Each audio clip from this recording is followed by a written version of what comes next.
का teaser trailer आते ही दर्शकों के बीच जबरदस्त उत्साह फैल गया है। जैसे ही ट्रेलर शुरू होता है, हम एक नई दुनिया में दाखिल होते हैं, जहां हर दिशा में रहस्य, रोमांच और खतरनाक चुनौतियां हमें घेर लेती हैं। तेज हवाओं में गूंजती अजीब सी आवाजें और रहस्यमयी साए ये संकेत देते हैं कि कुछ बड़ा होने वाला है। हम देखते हैं कि हमारे नायक अवतारांग एक गहरी साधना में है।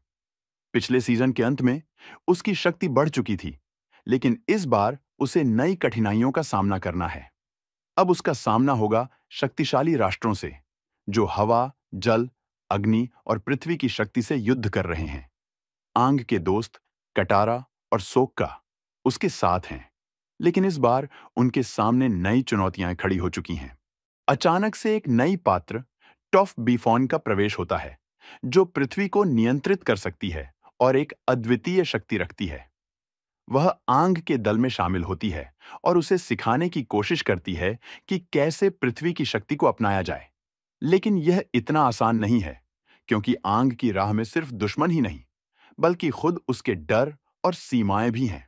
टीजर में दिखता है कि अग्नि राज्य के प्रिंस झुको, जो पहले आंग का दुश्मन था, अब अपनी आत्मा में एक अद्भुत बदलाव महसूस कर रहा है। वह आंग के खिलाफ अपने पुराने संघर्षों का सामना कर रहा है और सोचता है कि कहीं उसका वास्तविक लक्ष्य कुछ और तो नहीं था। उसकी बहन अजुला एक खतरनाक योद्धा के रूप में उभरती है, जो आग की शक्ति से आंग को हराने की कसम खा चुकी है। जैसे जैसे टीजर आगे बढ़ता है, हमारे नायक आंग को समझ आता है कि उसकी असली लड़ाई खुद से है। वह खुद को चुनौती देता है और तैयार होता है कि वह चार तत्वों को संतुलन में लाने का अपना वादा निभाएगा।